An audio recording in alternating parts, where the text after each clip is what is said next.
লাগছে, লাগছে। কি হয়েছে রাকেশ? আমাদের কাছে কুলপাট থেকে আমার গাড়ির কাছটা হেলমেট ভেঙে দিয়েছে। 600 টাকা দাম কাজটা। 100 টাকা? গাড়িটা ছেড়ে দেন, আর নাইলে 600 টাকা দিয়ে দেন। আমি অত টাকা দিতে পারবো না। কি টাকা দিতে হবে? আর যদি না দেন, আমি আজকেই থানায় আপনাদের নামে কি মামলা করবো। করতে হবে না, তুমি তার আমি টাকা এনে দিছি।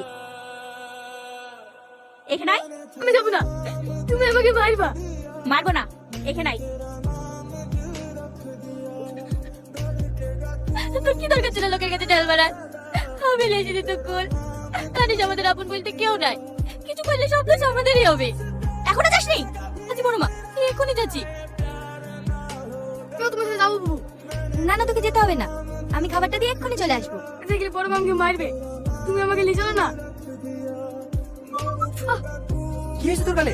খেলতে গিয়ে পড়ে গেছিল। তোর বড় মা তোকে মেরেছে তাই না? বড় মা আমাকে মারবে কেন? আমাকে অনেক ভালোবাসে। তোদের ভালোবাসে এ তোকে দেখতে পাই। তোদেরকে দুবেলা খেতে দেওয়ার লেগে কাজের লোকের মতো খাটিলাই।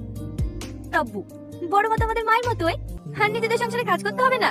তোর উপরে এত অত্যাচার করার পরে তুই তোর বড় মাকে নিজের মায়ের মতো ভালোবাসিস। সব কথা বাদ দাও, তুমি আগে খেয়ে নাও তো। খুব খিদে লেগেছে বড় মা। ঘরে একটা বাজার নাই, টেবিলের উপর 200 টাকা আছে, যাকে বাজারটা করলে আয়। চুপ না বড় মা, তো তাহলে কি সারাদিন বাজার করে দেখবে নাকি? যাকে বাজারটা করলে আয়। যে বড় মা। আরে আরে, আমি একা সব মাছ খাবো নাকি? বড় মাছ খাবে না। খাবে না? রাজু, তুই মাছ খাবি নি? মাংস খেলে অনেক তাড়াতাড়ি বড় হয়ে যাবে বুঝলি? ঠিক একটা মাছ তুলি দাও। আমি মাছ খাবো না বড় আব্বা। খাতো।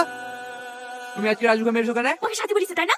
তাহলে অন্য তোমাকে কি বলবি? আমি কিছু বলিনি। তুমি কেমন সেটা আমি জানি না নাকি? তুমি তো সবই জেনে বসে আছো। ওর জন্য আজকে কত টাকা জরিমানা দিতে হয়েছে জানো?